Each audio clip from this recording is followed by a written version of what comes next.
Welcome to the latest episode of Trojans Wired, the podcast, which is an in-house production of the website Trojans Wire. We are part of the College Wire Network.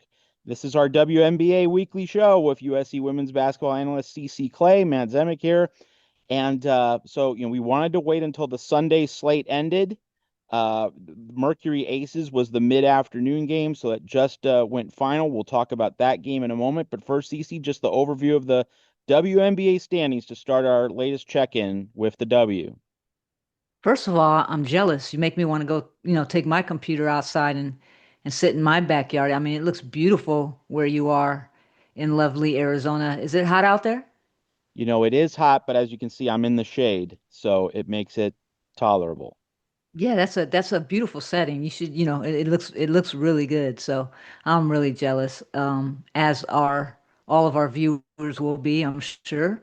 But yeah, let's get into it. I want to talk about the standings because I'm really kind of surprised of the top five or the order that they're in. I mean, Minnesota and New York, I'm not surprised about, and they're no longer undefeated. So, go figure on that. They both lose in the same week. And then, where it starts to shift is Atlanta is number three and Phoenix is number four, and the Aces have dropped all the way to five. And the Valkyries, they're showing something. They're number eight right now. So I think if they keep playing, and I said on the last podcast that they're only going to get better, so Mhm. they have a chance to really sneak into the playoffs this year, which will be very surprising for a lot of people. And then running up the rear, of course, is Dallas and Connecticut, which I'm sure we're going to talk about. Yeah, well, a lot of casual fans thought the Valkyries wouldn't be good, but you thought they'd be good. Hmm. So, another check mark for CC Clay. All right, so let's start with the Sunday slate. We had the Chicago Sky beating the Connecticut Sun on the road in a battle of two teams that entered the day 2-7. So the Sky get their third win, but the Sun at 2-8 near the bottom of the league. Then we had Kiki Iriafen and the Washington Mystics getting their doors blown off at home by the Atlanta Dream. And then we had the Phoenix Mercury going into Vegas and beating the shorthanded Aces. They weren't operating with a full deck. We're not talking mentally though. We're just talking about they didn't have their superstar on the floor, but the Mercury do take advantage. And of course, we'll talk about the Aces for sure. But let's just start in order. The first game of the day, Sky Sun. The Sky really took over down the stretch. It was like I monitored that game most of the first half, most of the first three quarters, very tight. Sky then pulled away in the fourth. First of all, props to Angel Reese, and that's all that matters, right? Getting the triple double. She is the fastest player in the W to get a triple double at reaching a triple double within 44 games. I think the next person is like in the 70s or 80s or 90s or something like that. But kudos to Angel Reese. They came out and played, and then Angel Reese, for much slack as everybody gives her, including me, because I do give her a lot of slack because I do think offensively she still needs to get better. She doesn't let the chatter get to her at all. It just seems to inspire her to just go out and do what she needs to do, and she's not going to let anybody push her around. It got chippy in there again with her, and it's funny because I saw some stuff on Twitter where somebody came up with the word "me bounds," and now she's gonna get that, that word. What do you call it? She's gonna get it Trademarked. trademarked. And somebody made a joke saying she's gonna be the first WNBA billionaire just off of trademark goods, and making money off of what people are saying about her, good and bad. So shout out to her. But Chicago, if they didn't beat Connecticut, something would have been terribly wrong. So I didn't expect them to lose. I did expect them to win. I think the bigger conversation is what is Connecticut going to do? Yeah, just a brief extra word from me on Angel Reese. We talked last week, CC, on our WNBA show about how, hey, she needs to polish her jump shot, and that's not hating on her. It's just like if you're in any athlete in any sport, generally there are a few things you need to work on. Whether, and a baseball player needs to work on his fielding, or a football player needs to work on, a certain technique on pass blocking or something like that. It's not hating. It's just like, this is how you get better. This is how you go from very good to great. This is how you go from great to Hall of Fame. That's really all it is. And so, we pick apart Angel Reese's lack of certain traits and certain elements of consistency on offense, but yeah, for all of that, one thing you cannot say about Angel Reese, she doesn't give it 10,000% every night. She gives spectators, paying customers, and television viewers full value for their Yep. time spent and for their money spent. And that is something we should definitely celebrate and note. A lot of professional athletes, they get that huge paycheck, they get that extra level of visibility, and they coast on their fame, coast on what they're making. Angel Reese is not doing that, and that is a very, very laudable thing. No, she's not. So kudos to her. Um, Connecticut is another story. I mean, there are teams that just make me take a deep breath and I just can't figure it out. I can't figure out what they're doing. I don't know what they're trying to do on offense, defensively. What are they doing? Again, I don't know if international ball dictates that it should be defense first, where in America we do more see that defense is first in the W. But I don't know what they're gonna do. Yeah, I mean, first year coach, franchise could be up for sale, could have relocation in the future. Like, a lot of difficult choices need to be made for the But I Connecticut will say this: Sun. they aren't in last place. That Yeah, goes to the Dallas Wings. You know what I mean? So that's the positive about Connecticut is they're not in last place. So so that's a small breadcrumb, and it gives us a chance to transition. segue. Yeah, let's just, we'll hit the other Sunday games, but like, that's really the next topic. Since you brought it up, might as well hit it now. Friday night, Dallas outplayed the Aces in Las Vegas most of the way for 3.5 quarters, but then 17-2 run by Vegas. It all collapses down the stretch. And you were watching that game a little bit more closely than I was. Absolutely incredible. Like, I have never heard the fact that you're about to disclose about one person's number of fouls in the fourth quarter. Absolutely blew my mind. Take it away. Dejanay Carrington getting 6 fouls in the fourth quarter is just crazy to me. That's just undisciplined ball. And then the fact, again, they want to blame the coach for the fourth quarter meltdown, which I will say, the coach has to air some responsibility on this breakdown. But again, the players are on the court. They have been playing well the entire game. Where the mental lapse came from, I don't know. That onus is on the players. You just can't be a player and just give up like that. And then if you I don't know if you saw the last 2 minutes, but the last 2 minutes, Dejanay got a foul. She went down, took a bad shot, came back down, fouled again, and then was, yelling at the coaches to look at the play. And instead of going back down to play defense, and then that cost her team another shot that the Aces made, which gave them the go ahead. And I'm just like, man, and everybody's saying that the coach, should have listened to her, and the coach wasn't paying attention to her. But if you looked at the game, the coach was looking at his assistants saying, wondering from them if they should, look at the play again. And they were like, no, play on. It wasn't like they were ignoring Dejanay, and then at the timeout, the coach was telling Dejanay, you have to trust me. And Dejanay said, well, the ball went out of bounds. It was just back and forth. And it's like, oh my God, she's got to hold herself accountable for the mistakes that she made. The team has to hold themselves responsible for the mistakes they were making. And then the coaches have to do a better job as a unit coaching that team. Yeah, And again, just like we talked about last week, I'm telling you, by All Star, they're going to have to decide whether they're going to package Enrique and start from scratch and make this Page's team. Even though Paige kind of didn't come through for them in clutch time during the game. But still, I just think that. you got to look at a package for Enrique.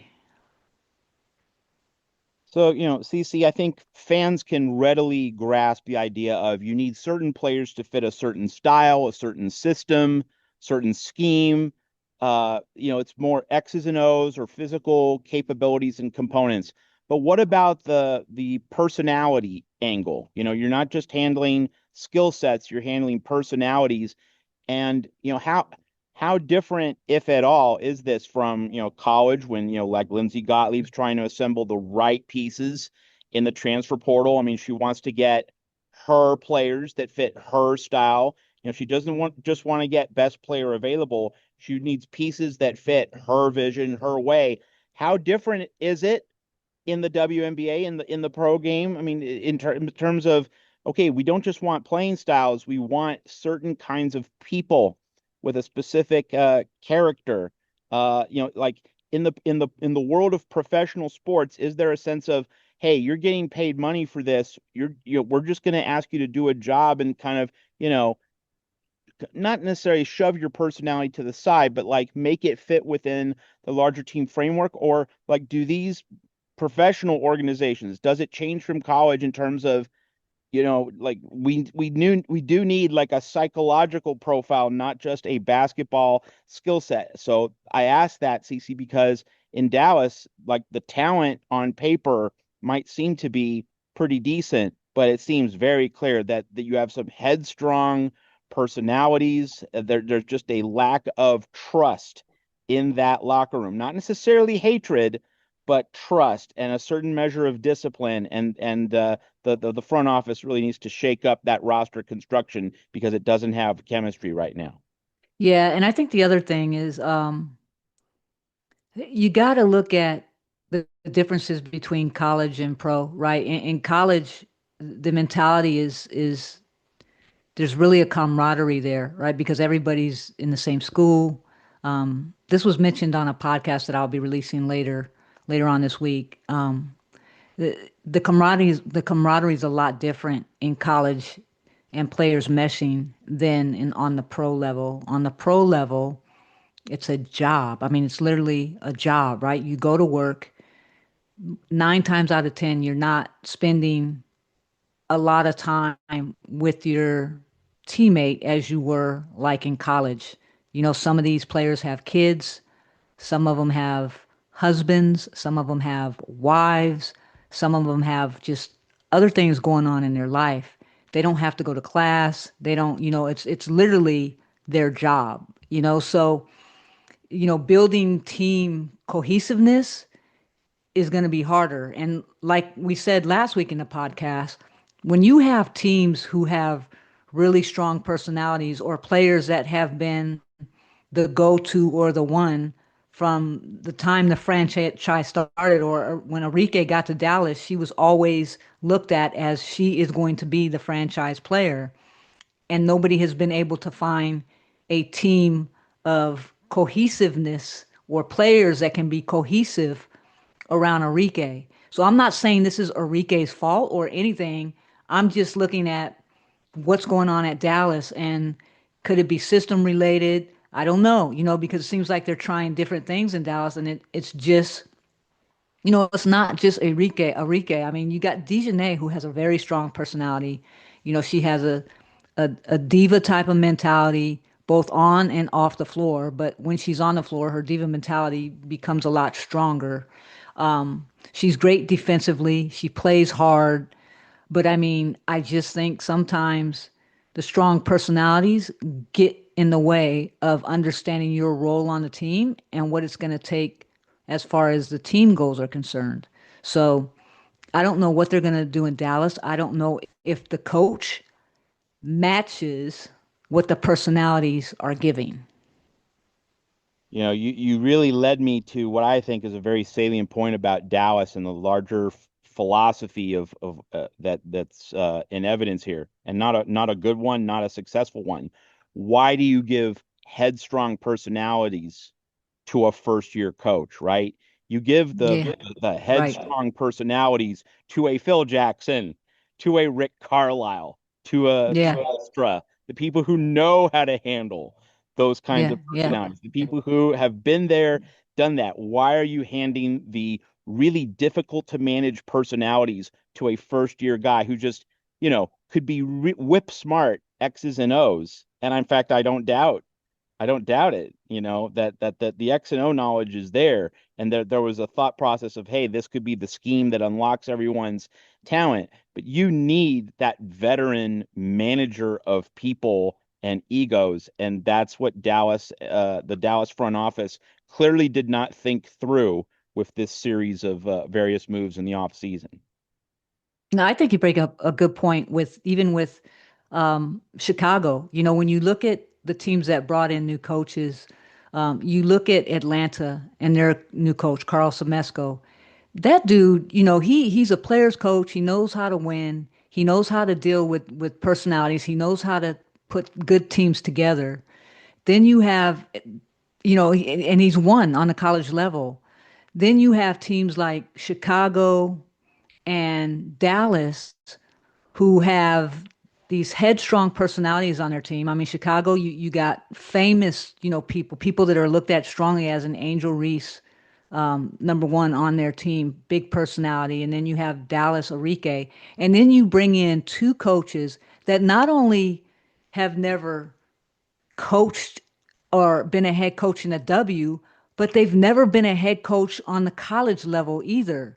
So how sensible does it make to bring in this coach to manage two losing programs already with coaches that have no experience on winning at the head coach level? So, I mean, that's a great point, and I think that's something that front offices have got to look at when they're bringing in coaches. What players are on their team, and what type of coach they need to bring in to match the personalities of the team that they have, or to be able to control the personalities of the team members that they have. Because, I mean, I just think that you can't go into hiring a coach to set them up for failure, without thinking things through. So the onus is on the front management when they're putting these pieces together to say, hey, I messed up, looking at this through the outside lens. Right now you have management teams looking at it through tunnel vision, and some mistakes were made when they looked at this. Yeah, it's a really good primer for basketball fans specifically and sports fans generally. Obviously, a big part of a coach's job description is to be able to draw up the plays, to be able to substitute players, find good lineup combinations, be tactically smart, but there is also just the managerial aspect, being to know how to take a room full of egos. And we don't say that negatively. Like you have to have a healthy, robust ego to be a successful professional athlete. You wouldn't have gotten to that point if you didn't have an ego, but they need to be managed, on any great team, like being able to get everyone to be together and to pull together for the team over the individual stats. Like the great coaches make that happen. They make people love winning and sharing the credit over everything else. It takes several years usually to learn how to do that as a coach. And so, the contrast here is if you were to give a job to a first year head coach, someone who's never been a head coach before, the ideal scenario in which you do that is a complete tear down rebuild. And you take a bunch of young players, like you ship all your high priced assets, you bring in a bunch of young pups, and they all start from ground zero, the beginning. And you get this a bright young coach who can just give them the right X and O foundation. And after 3 years, they'll have developed skill sets, and then you see what your next move is going to be as an Well, organization. So clearly Dallas did not yeah. think this through. Clearly Chicago did not think this through. There's a lot more to coaching than just the X's and O's on a napkin. Well, unless you're a team like the Valkyries, right? Because Natalie Nakase is a head coach that's brand new, but the way her management team, the front office and her put together this roster, um, they're not a bunch of young pups. They're a bunch of veterans, but I was watching Timmy Fabigle. She did a post game press conference, and she said, "Hey, the front office put together a team of the six man off the bench. We're a bunch of six man off the bench. We know how to play together as a team. If somebody has to go over season play, it's next man up." And I mean, I thought that statement was so just truthful of what she was saying because they are a team. None of them started on their previous team except maybe Timmy, I think. But they're a team of role players that have come together, and they said that their identity is going to be defense, and they've all bought into that, and they're just like so scrappy. And I said it last week. This team is a team that won't give up during the game. They play hard from tip off to the ending buzzer. And to me, they're the surprise of the league. And they play good for their coach. They play good for each other, and they're just fun to watch. Let's just take the baton there and continue with the Valkyries. They beat the Seattle Storm on Saturday. They led by 20. It became really, really close at the end. The Storm cut the lead down to 4 at the end, but the Valkyries held off the Storm.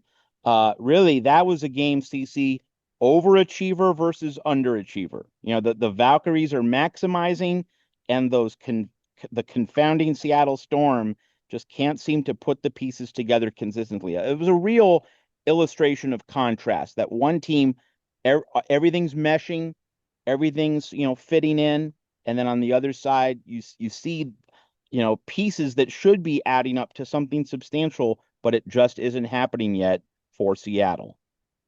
Yeah, one thing we forgot to mention was Seattle traded Lee LaRue, their post down to Dallas, and Dallas needs that post. I forgot what her name was. She did play for the Sparks, and then she went to Seattle, and they just traded her because she asked to be traded because she was expecting more minutes. So that's interesting, and I don't know if that hurt Seattle or what because now they have to come off the bench with Malanga, and she's just not as experienced, so I think that's hurting them defensively because Malanga's not that good. She can block and she can jump, but she doesn't have her defensive footing right. And again, Seattle, they have spurts where they play well together as a team, and then they have spurts where they just like they're not playing very well as a team. Like I said, you can tell who plays as a team and who doesn't just by go looking at the stats and looking at their assist. That tells you everything you need to know. And while Skylar was shooting the ball fairly well, uh, you know, NECA has not been playing well lately. So I'm flabbergasted, if I can use that word, by Seattle's team because that's one of the teams that I said was going to be really good by midseason, and they seem to be going backwards. So I don't know, but the Valkyries, man, they're tough. I like them. I think we'd agree, Cece, that if right now, if you say are the Valkyries going to be make the playoffs, I'd say yes. Yeah, I I think would they lean are. yes. Yeah. Because this is it's a new roster, but they love playing together, and you've made the point, and I totally agree with you. They're only going to get better, right? They have cohesion now. They're going to get more cohesion as the season goes along. They're going to learn more things about how to play together. That knowledge base is there, and it's going to get better as they go along. And they're scrappy. They're just scrappy and they play defense hard. They use their hands well. So it's always about deflections for them. The more deflections they can get, they can cause turnovers. So shout out to the Valkyries, man. They're from Yeah, California. and they're putting a big crowd in the Chase Center, the Warriors arena Yeah. on a consistent basis. Like the Bay Area has instantly embraced. So that, like, hey, I mean, there are things about the WNBA, such as scheduling, that are not handled very well at all. But we can give the WNBA credit for putting an expansion team in the Bay Area. Very inspired choice, Yeah. very logical place to grow the game. The WNBA definitely got it right. See, we're not Yeah. here just to hate for the sake of hating. We're going to criticize when criticism's necessary, but we're definitely going to praise when praise is necessary.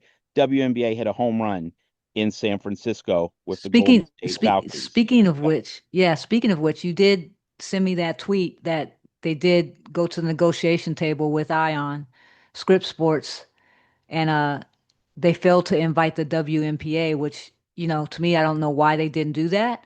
So I'm interested to see if their media team got it right this time when they signed that agreement. Now, that agreement, from what I understand, hasn't been signed yet. It's not final yet, but I hope that Script Sports, Ion Network, that they get the scheduling right because the W has to learn from their, mistakes that you can't schedule three games on the same night at the same time and hope to boost your coverage. I mean, that just does not equal growth.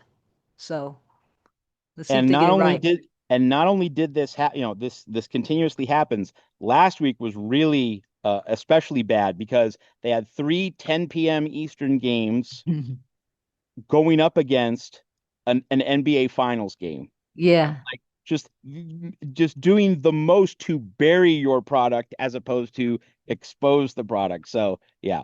So yeah, again, scheduling. We're like we wouldn't bang this drum if it wasn't such a big crisis. And WNBA players have said the scheduling's awful. Obviously, they're not just talking about TV, they're also talking about, I would think, you know, early afternoon games on weekends after late Thursday, late Friday night games, so teams have just like a day, 30, 36 hour turnaround. I'm sure that's one of the issues that players are bringing up. So yeah, yeah. scheduling's a problem, but hey, at least, the expansion to San Francisco was good.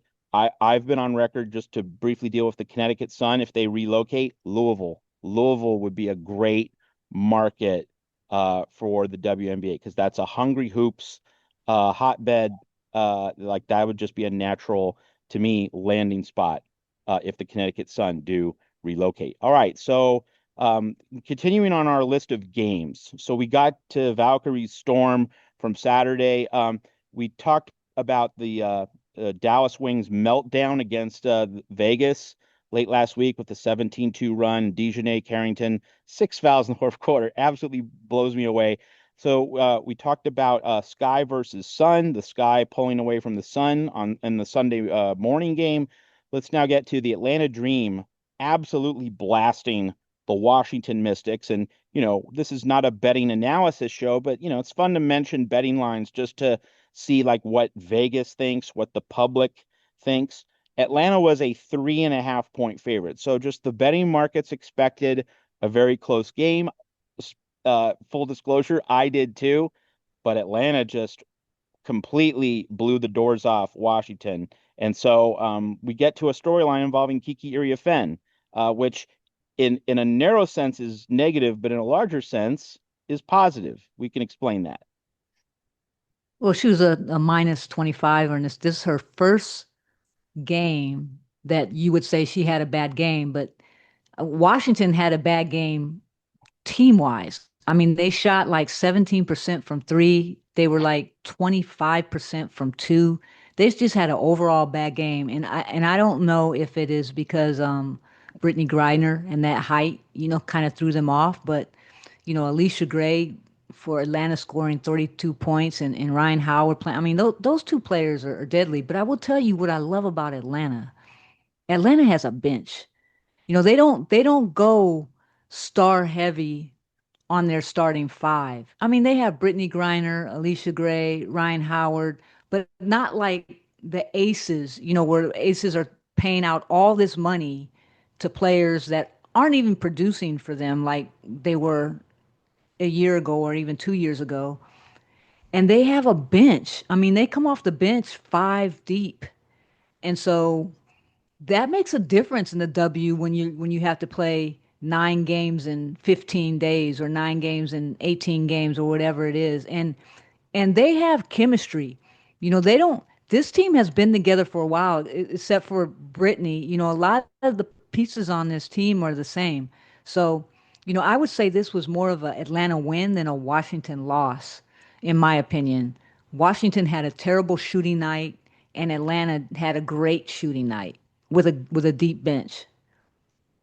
Yeah, just to underscore the point about Kiki Iriafen, like it took a full month. The WNBA season began in the middle of May. So here we are, June 15th. It took a full month for Kiki Iriafen to have her first WNBA clunker. Like for a Yeah, rookie, like how hugely impressive that is.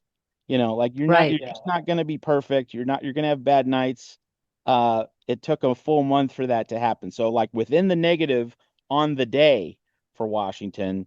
Still, like if you zoom out in the bigger picture, very, very impressive for Kiki Iriafen as a WNBA rookie. Okay, let's round out the Sunday slate. We were waiting for this game to end before we started the show. So this was the mid-afternoon feature, the matinee in Vegas. The Phoenix Mercury beat the Las Vegas Aces. I watched this game. I'm here in Phoenix, so like they have the Mercury on local television.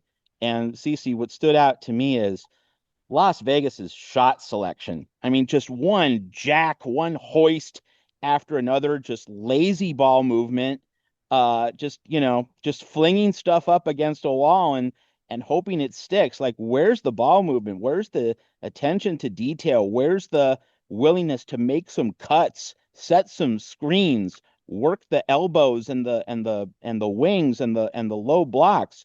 Just a complete lack of real attention to detail on offense. I'm shocked how poorly coached this team is by Becky Hammond. And obviously, missing your superstar, but like that should make the team more detail focused, not less. And you're just Yeah. not seeing the aces go through their paces. And you know what's funny is again, they're so star heavy on the top side that they don't have a viable bench. Now, one of their players came in and scored three triples today. Woohoo! You know what I mean? But they are, for a lack of better words, they are playing lazy. They are playing undisciplined. They are playing like they think they're the best team, so they don't have to practice and pay attention to detail. And again, they don't like to play defense. They are lazy. And on a good note, Phoenix, man, Alyssa Thomas, she had like what, 13, 14 assists. She's a point forward, has two shattered shoulders, and still goes out there. I mean, it's the contrast of play.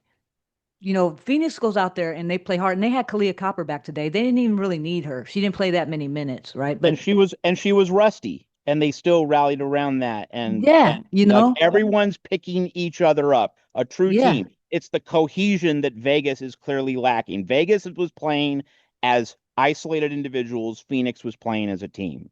yeah. I think Vegas right now, honestly, to me, they have a culture problem. You know what I mean? Because when you look at their culture, it's it's gone. Where was that team when the first year that Becky Hammond got there and they played like lights out, like they wanted to play for Becky Hammond and they wanted to win and they played hard every game because they felt that they had something to prove when Bill Lambier left. And Becky Hammond was the first coach to come in and get paid $1 million contract and so on and so forth. What happened to that team? I mean, they still have some of the same players except for Kelsey Plum, but they have their core, except for Kelsey. So what happened to that team? I mean, it just seems like the culture is fading.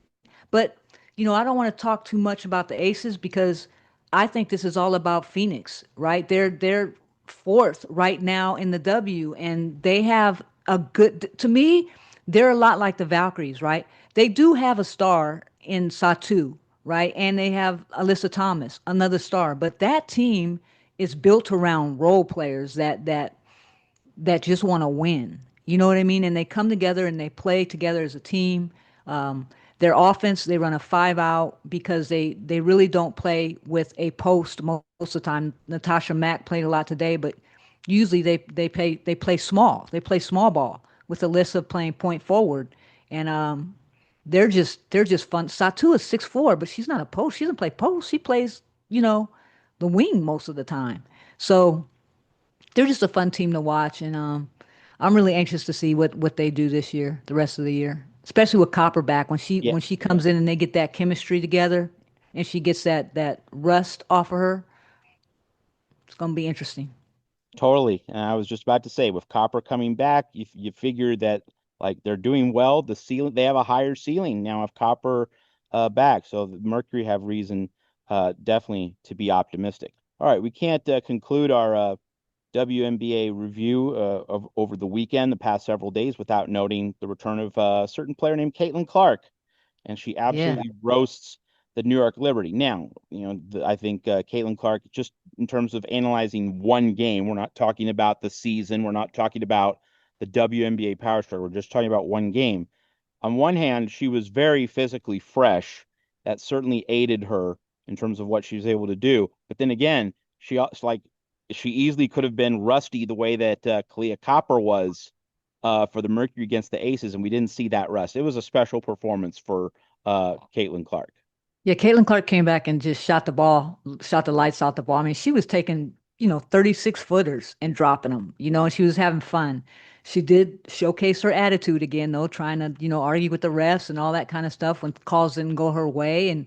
But Indiana showed up and they showed out, Brianna Stewart has got to be better. She hasn't been playing like the Stewart that we've seen in the past. She's got to be better. And I also think that Jonquel Jones not being in that game, Jonquel Jones, for those of you who don't realize this, she is one of the most important pieces on that team. She does so much for that team that gets unnoticed. She's undervalued, and I think that this game really showed it. I think that they really missed Jonquel Jones being in there.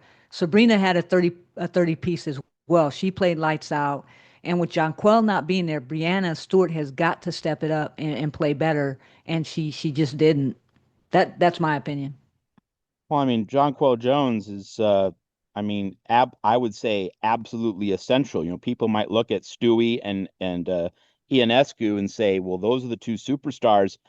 I mean, you could make the case Jonquel Jones is a superstar in her own right, on her own terms. If you take her out of that mix, the Liberty are no longer one of the two best teams Right. alongside the Lynx. They are significantly less. Significantly. It's not a slight downgrade. It's a significant downgrade if you take Jonquel Jones out of the New York lineup.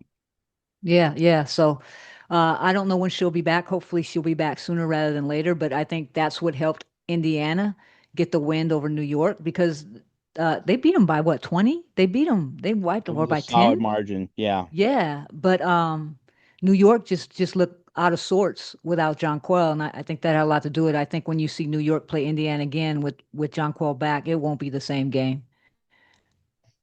Okay, there's one more thing, and this is not on the Liberty versus the Fever, but really tracing back to a lot of the things that we've been talking about. Want to throw this? I want to throw a trade question your way, and it's less about specific players. It's more just like big picture. We talked about Dallas and its misconceived roster construction. We've also talked about the Las Vegas Aces. Pieces don't fit there. That roster is way too top heavy. Investing in just a few players. Seems to me, CC, that a Dallas Las Vegas deal could be done where Vegas picks up some hungry Dallas role players who aren't fitting in.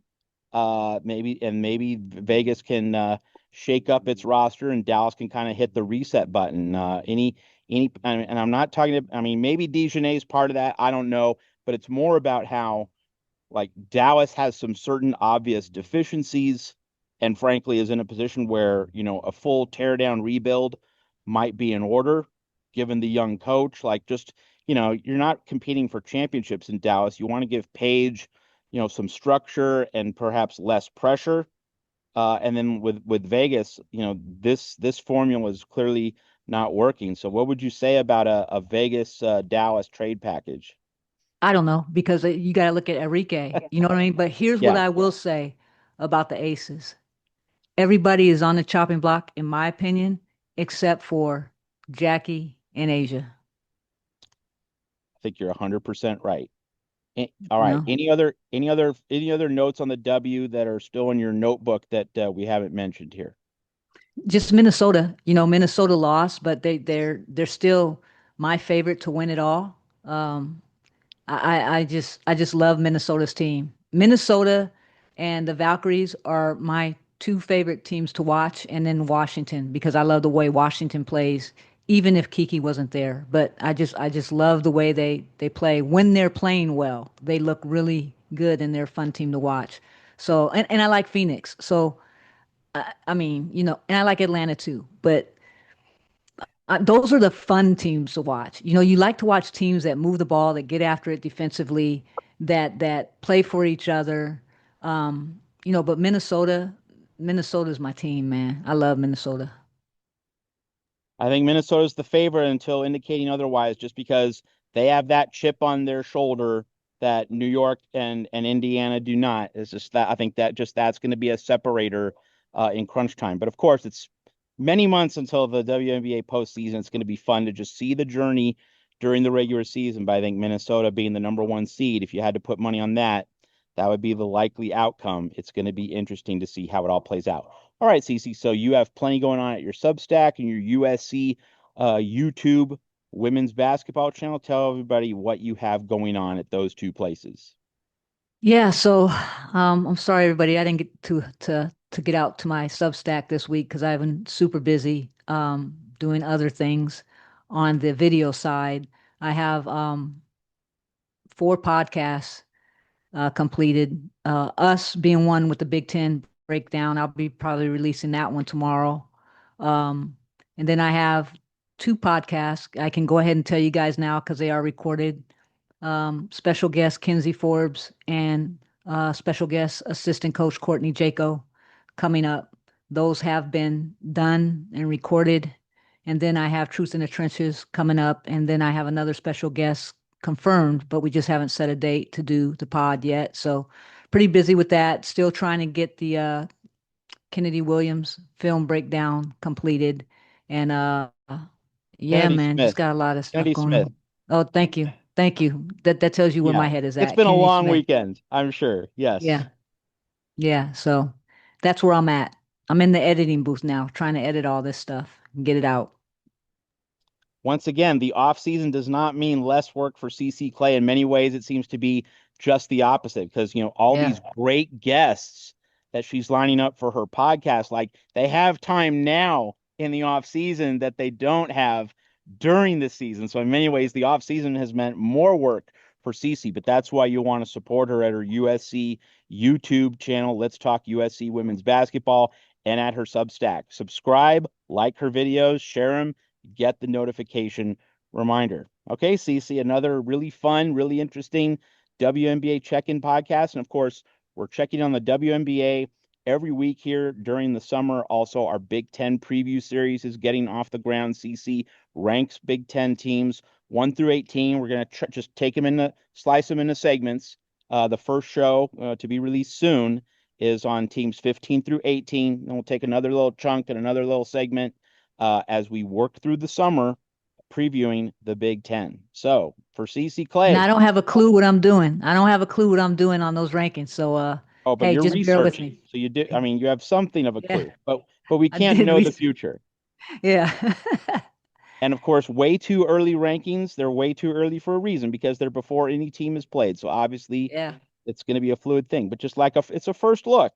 It's a first look and a way to give USC women's basketball fans just a general sense of the landscape in the Big Ten. Really good stuff from CC Clay. So for CC, this is Matt Zemek. Thanks for watching and listening to our podcast. Once again, we'll see you next time.